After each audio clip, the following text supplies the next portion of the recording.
and welcome back to my channel.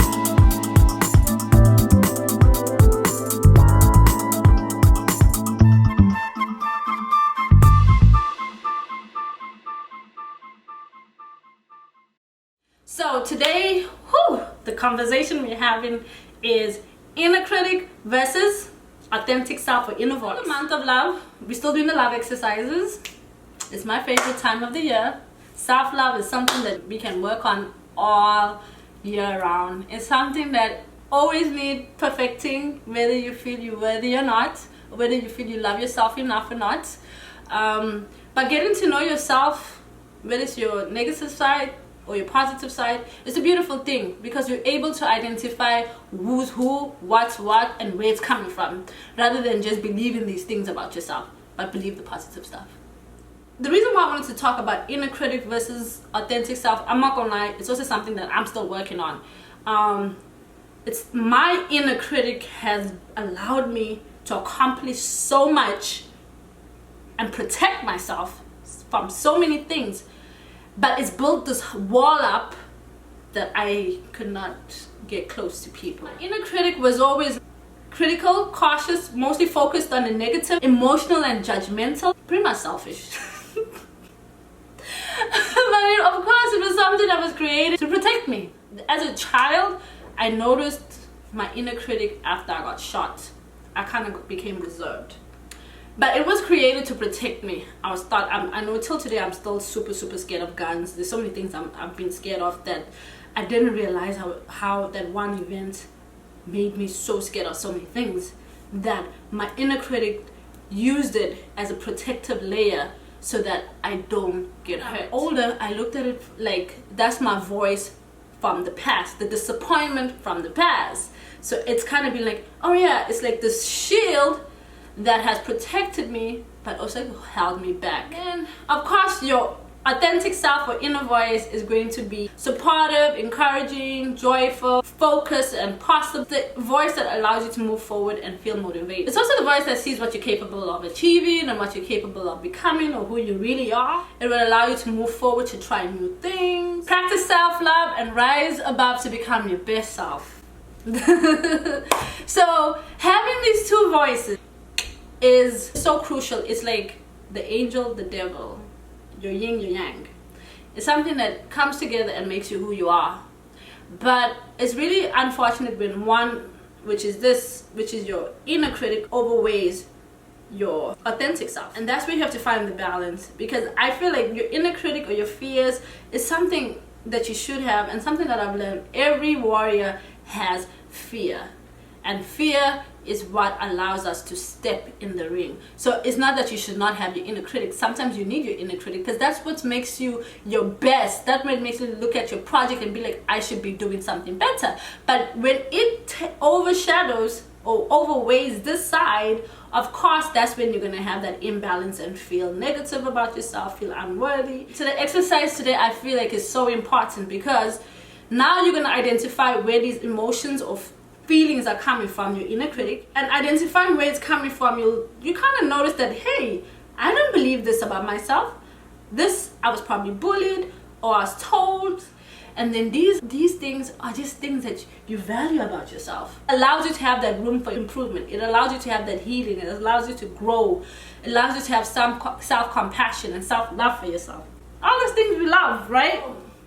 That's why I feel like this exercise is going to help you. So the exercise that we're doing today, you're going to draw yourself on one page and draw yourself on the other, and you can put like little thought bubbles around yourself.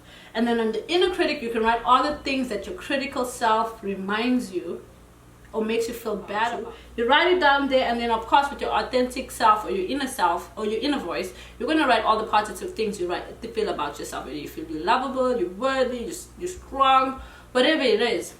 And then every time you have a negative mindset or something negative, you come back to this page and you remind yourself who you are, your authentic self, who you really are, not who people have painted you to be. I'm sorry, write down all the things, even if you don't think about it, but your inner critic probably repeats to you and sometimes you have to shut it off. Write it down, because that's coming from somewhere.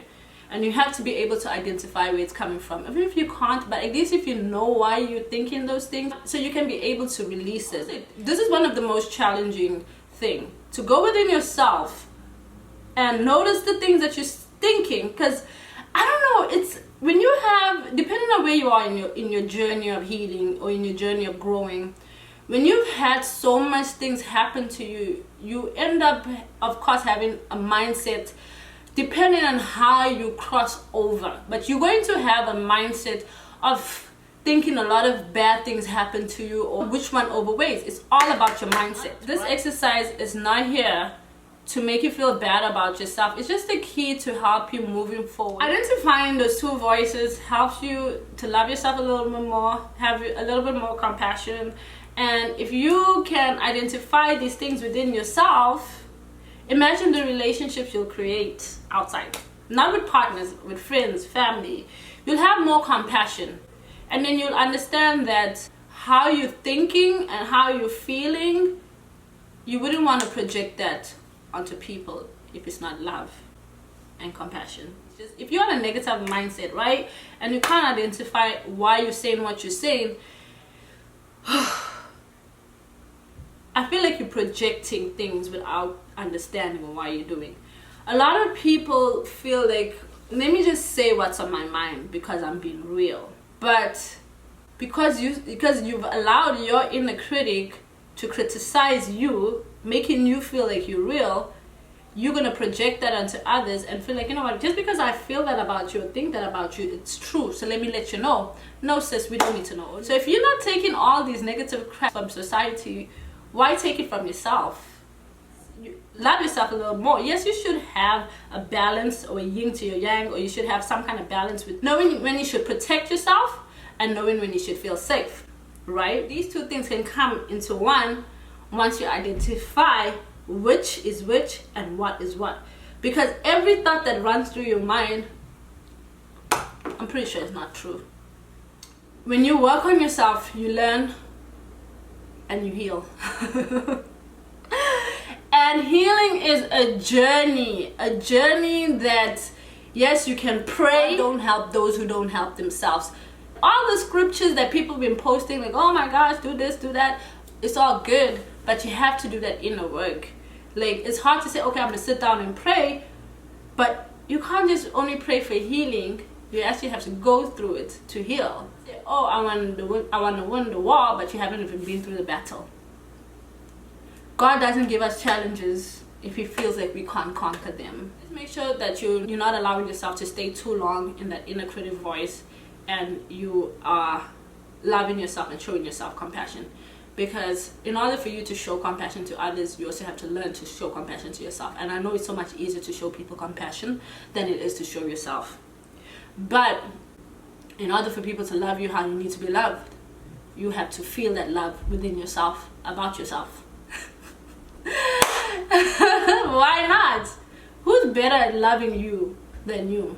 I mean, it's nice having your partner, it's nice to have all these nice things, but who's better than you? I mean, everybody feels like they're the best at what they do. Love yourself as best as you can do it, and how you feel you should be loved. Whether you feel you're worthy or not, you should be loved unconditionally, selflessly, and for a long time. With that being said, do the exercise. I hope the self-love and self-compassion thing is something that we all learn and grow together with. I hope we heal and vibrate higher together. Please like, subscribe, and share, and we'll catch up next week. Happy Love Month, and be blessed.